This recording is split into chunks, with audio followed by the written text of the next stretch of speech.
Welcome to the Procurement Software Podcast, where we aim to educate and inspire you about how technology is changing and shaping our profession.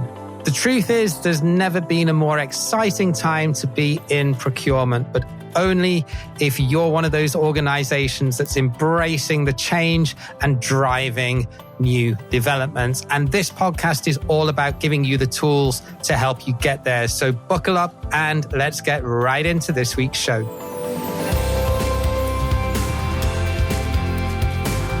Yes, hello, and a very warm welcome to another episode of the Procurement Software Podcast. This week, we've got another guest lined up for you, and we're going to be talking all about spend analytics, specifically how spend analytics alongside a more traditional consultancy service offering can be a killer punch. And we're going to look into how some real uses of AI can be changing the game in terms of how data analytics can move you forward faster, better, and smarter. As this generally as a subcategory of procurement tech is really, really evolving against some of the more traditional applications and certainly where it was just a few years ago. So to discuss this, I'd like to welcome Mr. Richard Brown of Anvil Analytical to the podcast. Richard, very warm welcome. Thank you very much, Lee. Great to be here. So Richard, before we kick off, I'm going to ask you the icebreaker question that I ask everyone that comes on this as a guest. Completely ad lib it. Don't want you to think too much about this, but let's imagine that you'd recently been appointed head of procurement or CPO at a mid-sized business, and by way of a miracle, your CFO had given you $50,000 to go out and spend on some procurement software. What would you go out and spend your money on? Oh, that is a tricky question. So I've been in this scenario, James. So I actually started out my career working for Mars, where I used to buy procurement technology. So I can perhaps answer this a little bit more agnostically than just purely saying I go out and buy a spend analytics tool. I think firstly, I would be looking to start with the basics, and I'd be looking to, just to try and get the first few building blocks on the ground. So I think, you can't do anything without visibility. So spend would be up there, but good solutions can be quite expensive, particularly when you start to look at enterprise level. So we'll see if I could afford that.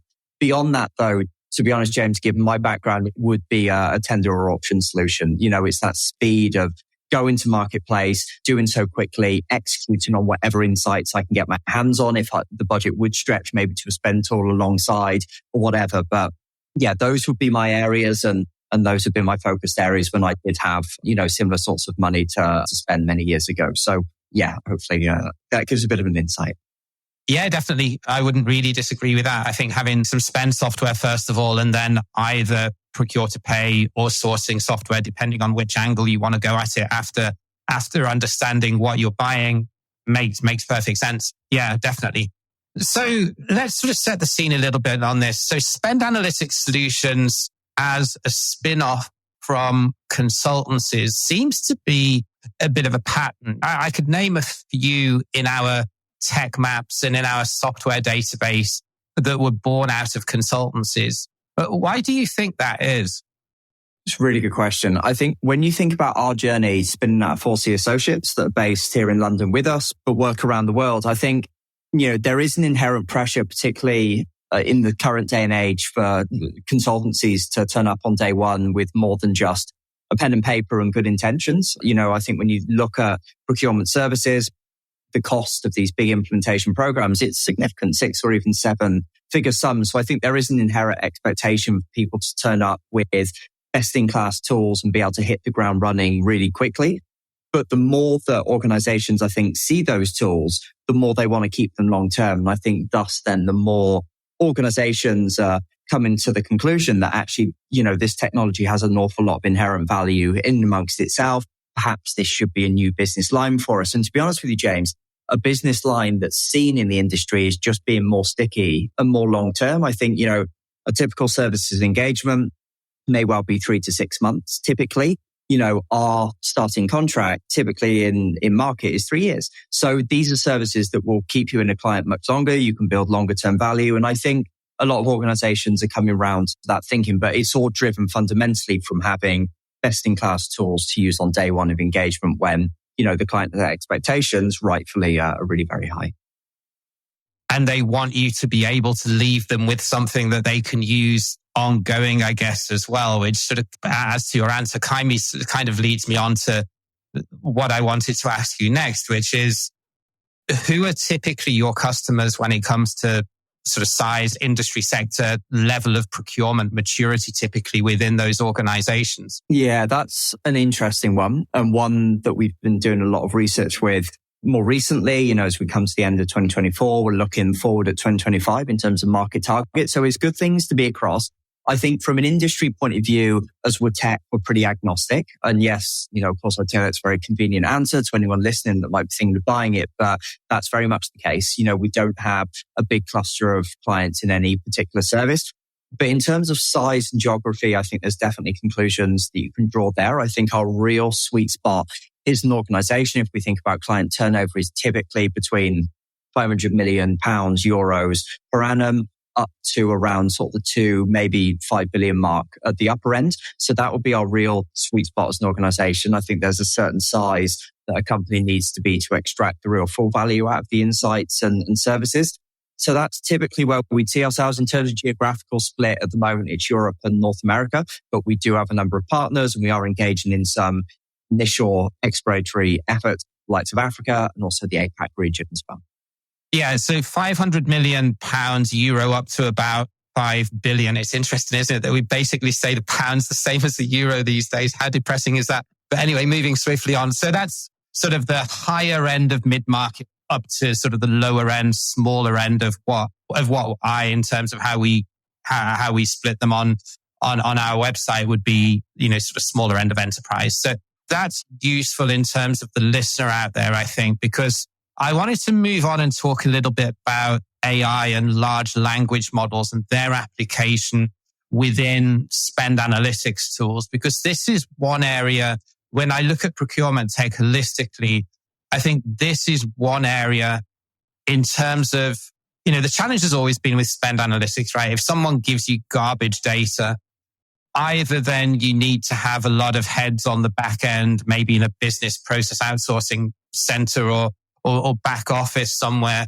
to be able to help classify that. And indeed, that is the business model of some of your competitors when you scratch beneath the surface. But I think as technology improves, data accuracy or data cleanliness that you're being given by a customer or a client, I certainly think is going to become less and less relevant. So can you walk through, and especially if you've got a couple of customer case studies, what the practical difference you're seeing now is versus just, 2 or 3 years ago before generative AI sort of catapulted itself onto the market, and how have LLMs kind of changed the game here? Yeah, it's such an interesting topic. I think, when I reflect my time in Anvil, it's just coming up to 2 years now. So I'm almost as old here as LLMs pretty much are. So in my time here, pretty much when it was this huge wave that was washing across us. And as a newly formed tech business, I think there was an expectation that we'd have our arms around this pretty quick and delivering solutions into the marketplace that, were both practical and quite useful. There's probably 2 cases that I'd lean on, James, in LLMs where it's made the biggest difference for us. And I think both examples are probably going to sum up quite nicely the major kind of mood pools and stories that we've seen. So the first one was an implementation that we did with a company in Bulgaria. And that was quite a tricky one in many ways. It was dealing a lot with the Bulgarian and local languages, lots of pan-European languages across it as well, the likes of German. And where the LLMs were particularly useful was they helped us to significantly retool our classification engines. So it made us much, much quicker in understanding the data, cleansing and classifying and getting up to speed really quickly. The other big piece then is that, when you're doing a detailed spend analysis, particularly with our services partners, it's understanding the categories. And when I think about some of the businesses that we work with, it's the ability to get up to speed, really, really quickly with very bespoke aspects of their business model, be it mining or, finance or food and beverages, whatever it may well be. But we do deal with some very kind of precision engineered organizations and all sorts of different parts. So it's that accelerated sector entry, as we call it, which is really important on that front. And then also language identification is really key. So I think that's the first example, just getting up to speed really quickly with the client's data, the client's language, be it, one of the European languages, be it Mandarin, whatever it may well be. So that's really important. The second piece, particularly when you mentioned garbage data, is that I think it would be fair to say if 3 years ago a client came to us to say, look, we'd really like Anvil spend, but we don't have an ERP system. We just have, a couple of thousand invoices that come in each month. Can we buy your system? And I think the answer to that 2 or 3 years ago would have been no. Today it's yes. And we have organizations of all sorts of different sizes, both a little bit smaller, but actually really, really big, where there's no ERP system today, or there may well be an ERP system, but it doesn't ingest the invoices. And they've just got scanned PDFs that may well be in multiple different languages. The answer to that question, as I say, today is yes. We can do and put together a solution for you. So that's where we use a combination of both OCR technology. So that's optical character recognition for those less up to speed with the acronyms, and also large language models to be able to firstly harvest the data, but then make sense of it. And the big move forward there, I think, in the last 2 or 3 years is that, when people talked about AI 2 or 3 years ago, they were kind of talking about machine learning. Whereas now, through large language models, it can just make sense of this stuff so much quicker. And you can then thus propel forward and actually put together a good solution. I think, also one of the areas that it's been very useful where machine learning really fell down is hallucinations in the tail. So where you had that really big, large tail of sort of itsy moments of and times to spend, it was able to make a lot more sense of that an awful lot quicker than machine learning, where, as I say, you get hallucinations and thus inaccuracies. So yeah, I think it's those would be the two biggest use cases, but probably where it's made the biggest difference to us in terms of being able to win new clients and make a real difference to users around the world. So if I summarize that then, Richard, so it's unstructured data, especially if you're not getting data from an ERP system, if you're having to take a download from a finance system or even scanned invoices in some cases. It's much easier then to handle unfamiliar languages, especially different alphabets. I mean, you mentioned Bulgarian. Obviously, they use the Cyrillic alphabet, so that gives you extra challenges. And it's just able to process data in a different way to a more standard machine learning product, just because the tech that it's built on is difficult. So instead of you training it according to an algorithm, the way that an LLM works is fundamentally different to that. So they're all very useful insights in terms of maybe someone out there thinking, how does all the hype around generative AI, large language models apply to a use case? And we often hear that, at conferences and at events, that every solution provider claims to have AI, but the number of practical use cases out there, and they will grow over time, but we're still in the learning phase at the moment. So that's really, really useful, I think, to anyone listening to hear a concrete example of how you did it with that particular use case. So, yeah, sorry, did you want to add something there? Just one bit more, I think, James, that really comes to mind as well. And it's a little bit different to the world of spend, but risk. So that's another area that we dabble in. But when I think about the biggest headaches that potentially this technology is helping to solve, that would be an area as well. So, again, 2 or 3 years ago, if the CPO tapped you on the shoulder and said, James, we've got this risk issue into the business at the moment. What percentage of our contracts do we have cover against the Spanish Transport Act of 1982? Firstly, it would be panic, but then huge workloads in terms of scanning through those contracts. So one of the targets that we've, thrown this technology at in more recent times is actually being able to scan your contracts, your policies, and even supplier websites to say really quickly, right, you have cover against 80% of your contract. You've got a big area where you don't have provision of cover across the, Belgian business at the moment. That's a really good area to look into, and I can feed back to the CPO this afternoon. So, particularly when we think about doing a lot of kind of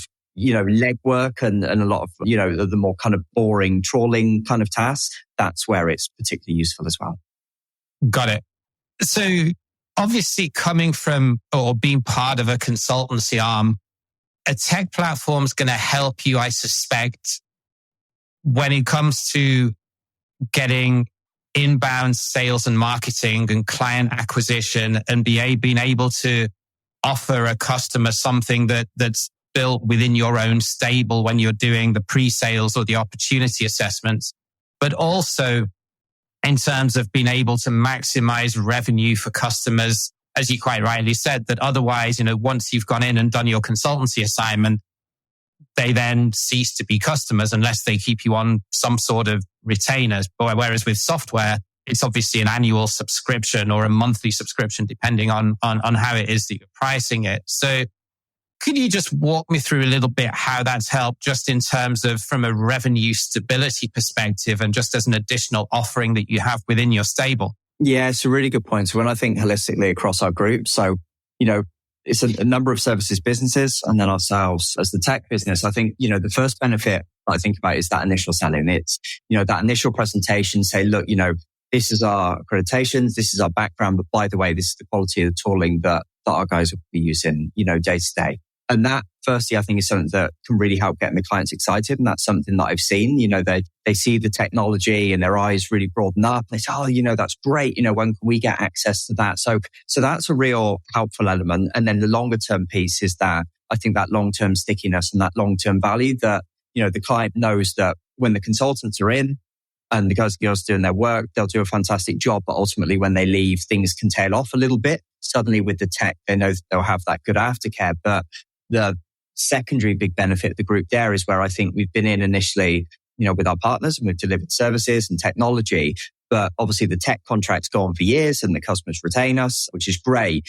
But suddenly then 2 or 3 years beyond, there'll then be another opportunity for the services team to come back in and do another big piece of implementation. It's because actually we stayed in with the client, with them day to day, that we're able to pick up on that opportunity, come back in and help them out with another big piece of work. So that's been great. And, I think, the angle of that question, James, kind of leads me on to talk a little bit more internally and about our sister companies. But actually, we do an awful lot with, non-group companies around the world and other service businesses. So that's where they'll need to go into clients.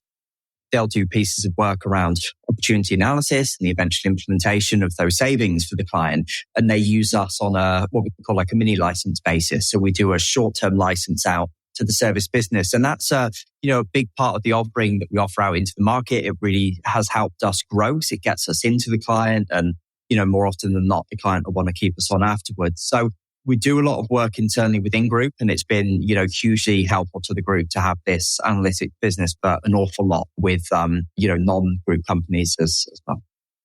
Yeah, that's kind of where I was getting at, because as a sales enablement tool, for want of a better word, it must be fantastic, because whereas a competitor that doesn't have an in-house spend analytics tool, to be able to give a quick and dirty opportunity assessment, they're going to have to send people in on site to be able to analyze the spend typically, or at least, do some pre-work around there. But I suspect with what you've got, you're able to include it's going to be fairly quick and dirty, but you're going to be able to give them a much more accurate synopsis of where you think you could help them as a consultancy than somebody that doesn't have this in-house software to be able to do that.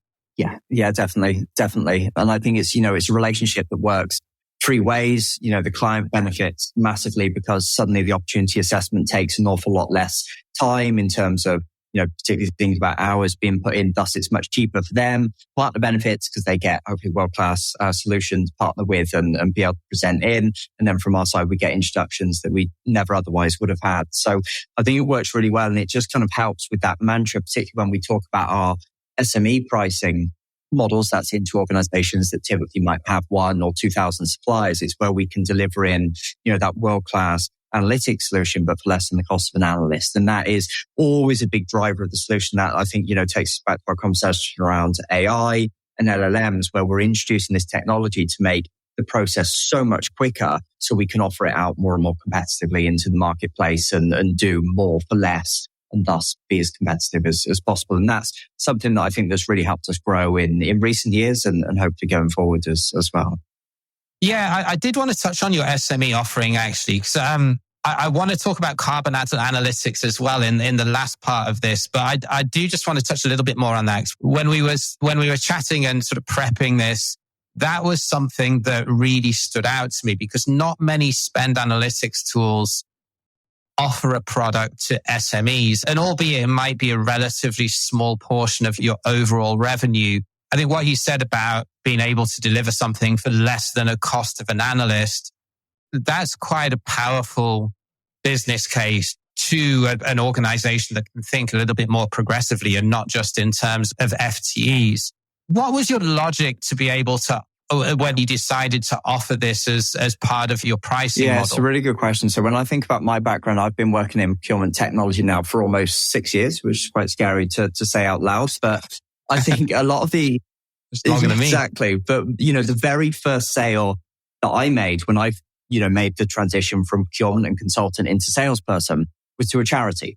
And it was a special, price point that had been put together at the time to suit charities and smaller organizations. And I suddenly, really saw the value in, having something that was a little bit more stripped down, perhaps, that you could offer competitively into what is a huge sector. So, I'm forward a couple of years now in Anvil.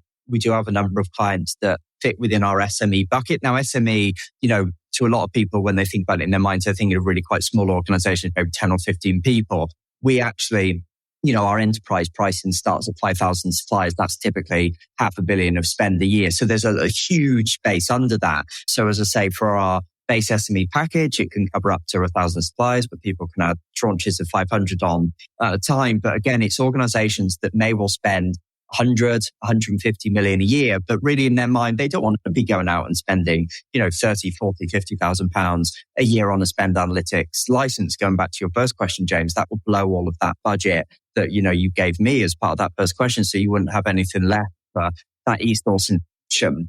Whereas, in the Anvil SME world, they've got a real stripped down requirement. They don't have that many suppliers. It's something that we can turn around quite quick for them. So why not, do a little bit more of a stripped down offering into the marketplace, offer it much more competitively, and then, leave them for money, where they could go out to, a scan market or a market dojo and hope to pick up a really good RFX and an e-auction solution. So, that was the thinking. It's been really successful for us so far. Of course, it's not a huge revenue driver because what we're charging isn't much, but, particularly from an Anvil point of view, talking really, selfishly, it allows us to bring on a lot of customers, a lot of brands, a lot of good references, and thus a lot of people that in a couple of years' time will move into other companies and hopefully take us with them. So, from our point of view, it's something that works really well, but, we'd hope from a client point of view, it's something that allows a lot of people into a room that they otherwise would be priced out of.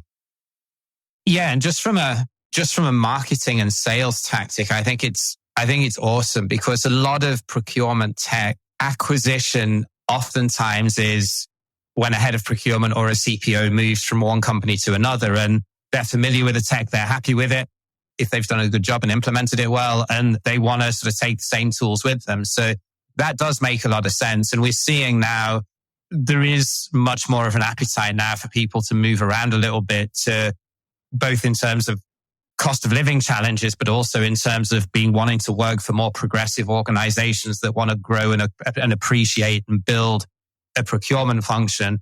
As we do see more attrition within the profession, as people decide to jump ship to be able to grow their careers, I think that's a really smart sales tactic for the long term, to be able to sustainably acquire new customers by word of mouth, because your marketing spend for that is zero, isn't it, ultimately? So yeah, really smart tactic. I want to use the last few minutes to talk a little bit about carbon analytics, Richard. So Anvil's one of a small handful of solutions that offer this in a spend platform. And I don't claim to be an expert on this. I've never done carbon analytics myself.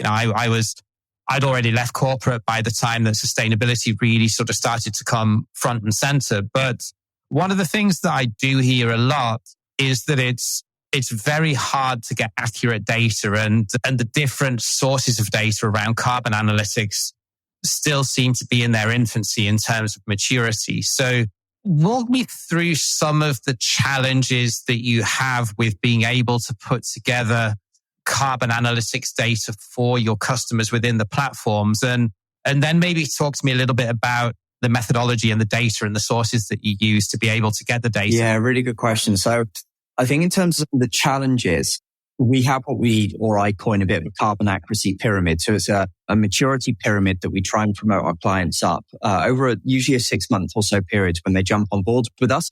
the first approximation increasingly isn't something actually we struggle too much with. So we do what's known as a spend-based approximation. So that's where we'll look at, the pounds and the pence, the euros, the dollars that they spend on various different goods and services. And then through a number predominantly of governmental sources, the likes of the Office of National Statistics, UK ONS, and similar sources, Project Carbon, I think in France and others in the US, will start to piece together a carbon-based picture. The complexities then come with the importance of being able to mix in inflation-based data and financial-based data, because a pound spent in Thailand goes a lot further than a pound spent in New York, for example. And then also then taking into account country level emissions-based data, grid-based data, and also logistics as well. So it's a huge element that comes together. We call it our concordance-based matrix. But typically, as long as we've got the client spend data, which we so often have anyway, because there'll be a spend analytics client with us or one of the many other modules that we offer, it's not too bad. I think the challenge then comes with those higher levels of approximation where we start to take them through the journey of adding on quantity, for example. And that's particularly useful within the world of direct. So I would say, biggest challenge off the bat is piecing together a really accurate picture with directs. Indirects are fine, marketing spend, services, logistics, but directs without that quantity data where we can actually physically look at the quantities, say, right, the example lazily that I always use on demos is where I say, right, you spend 500,000 euros a year on windscreens. You might think, goodness, that's a lot of windscreens for a lot of cars. But suddenly when the information comes through, it's like, no, actually you're dealing with Boeing. These were windscreens for a Boeing 747. They just happen to cost 100,000 euros each. Well, suddenly that's an awful lot less carbon because that's 5 windscreens, lots less production and logistics, etc. So the quantity-based data, I'd say, is one of the challenges. But, getting off the ground, I think, is something we find increasingly quite easy. The only challenge that remains subsequently is, I think, sometimes when we work internationally, particularly in Europe, and they want to use a more local data set to cross-compare against, marrying the two together can be tricky because some of these data sets, as you rightly said, there's things in them that can be, real issues. And it's just picking up on those small details where in some of these data sets, things can be wildly off. Yeah. So it's a real eye for data. And is it still a little bit of trial and error with things like, well, you mentioned inflation. I mean, that's a big one, isn't it? If you're buying car components, for example, from Turkey, which has a huge automotive industry, but also has sky high inflation, that's going to, from one year to the next, if you're buying from a country that has 40, 50% inflation, that's going to impact the amount of spend you have in relation to the number of carbon tons being emitted for that same spend, isn't it, as well? Yeah, and I was just having a conversation with a member of the team a little bit earlier as we start to think about resourcing in next year. And one of the things that was mentioned is that all of our clients on carbon is very intense in terms of the time we spend with them. We do like to overserve our clients anyway, but with carbon, like all of our products, we do a monthly refresh. So, we're refreshing their data with each and every single periodic financial update. So that helps to completely counter the aspect that you just mentioned, but it does mean that the intensity of the service from our side that goes into it is quite significant. But hey, carbon is only a 2 or 3 year old product within Anvil. It's already our second biggest product line that we have. I think, the global marketplace will definitely come more and more to us on this front. So it's a great place to be, but it is an intense product line to serve. That's for sure. So the feedback there or the takeaway would be it's growing. You have a good foundation, but just the external data that's coming in will require some refinement over time as this matures and develops and as regulatory requirements sort of grow or become more clear, your products inevitably will mature with it, because the better the data sources that you're able to bring in, the better the output's going to be. Yeah, exactly. And, just perhaps looking at other methodologies, forming new partnerships as well. So one aspect that I haven't touched on is that we can, through our partner network, we can do official accreditations for organizations as well with people with the right ISO certification. And then it's then that journey. So yes, it is analytics and it's about reporting and being able to report on your current position. But we do so much with clients, James, around actually helping them with their carbon, actually reducing them. It's not just a one-time service. We partner with them over a number of years. So that's where we have partners within the waste to energy space, within accredited offset programs like the United Nations, etc. So we do an awful lot within that space. And, we can work with clients who come to us and say, look, we've got so much carbon at the moment across our vehicle fleet. What would it look like if we switched everything to electric?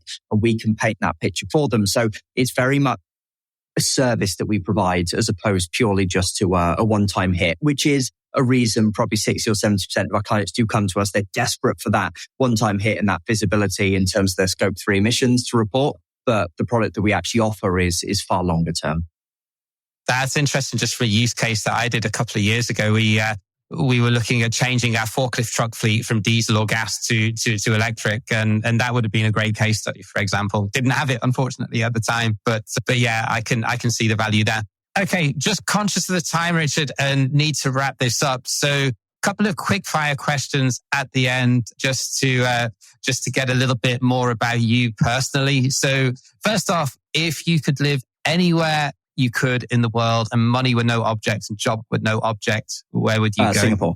Yeah, Singapore happens to be my long-term favorite city. I think the climate, I love the people, love the accent. I've got a number of Singaporean friends. But it's the lifestyle and just the vibe of the city and how, wonderfully well connected it is around the world. Great airline that serves it. And I do love Singapore bits. Yeah. Interesting. Never been. So maybe one day I will. And then the final one, what's your guilty pleasure? And the only rule here is you've got to keep it clean. Okay. Yeah, no, that's fine. I would say at the moment, probably overconsumption of red wine, particularly as we're approaching the Christmas period. It does have a lot of calories in the red wine in particular, but I do really love it. I have a 90 bottle wine fridge at home that hasn't much use this year. Lack of dinner parties and, too many friends either, being pregnant, not able to drink and subsequent partners having to drive. So there hasn't been too much consumption, but I would say, yeah, particularly empty calories as the fitness industry would call it nowadays. And it would be the love of red wine. Yeah. Oh, wow. So what's your favorite red wine? I'm a big red wine fan. What's your favorite wine country? I can distill it to 3, but if I was to say my absolute favorite red wine, it would be something like the Pichon Lalande Comtesse from France. It's a Bordeaux wine, particularly high-end one. I was lucky enough to have it on a flight a number of years ago, and it's one that's never quite left me. So yeah, high-end Bordeaux is, I think, is the best place to be. Yeah. I'll convince you that Spanish wine is better one day, maybe. My number 2. So it's, and then of course, Californian Pinot. I love it to bits. But honestly, if you do want to convince me, James, I'm happy to do a very practical sort of convincing him. I'll hold you to that. Red wine tasting, next procurement tech meetup in London. On to my Anvil. There we go. That's it. It's in the works. Okay. So before we sign off, Richard, if anyone's interested to learn a little bit more about Anvil, where should we send them? Yeah, so anvilanalytical.com for the website. It's great. We're also on LinkedIn as well. So that would be the 2 best places to start. And then from there, you can go through and hit that request a demo button and we can be in contact and help you with whatever you need. And we'll drop that in the show notes too for anyone that's listening that is maybe in the car and can't write that down at this given time. So, Richard, been a pleasure. Thank you for joining us. I'll wish you an early Merry Christmas because this is going to be going out in December. And don't drink too much red wine with your turkey and your pigs in blankets. I'll try. Okay, that was Richard. That was Anvil Analytical, spend and carbon analytics with LLM technology built in. Very much suited to higher end of mid-market, lower end of enterprise, but also with a product that serves smaller businesses too. Thank you very much for listening to the show. If you want to download our tech maps to get a complete overview of the procurement tech market for your specific area, just head to store.procurementsoftware.site and you can download those in high resolution, completely free of charge. Until next time, take care wherever you are in the world and bye for now.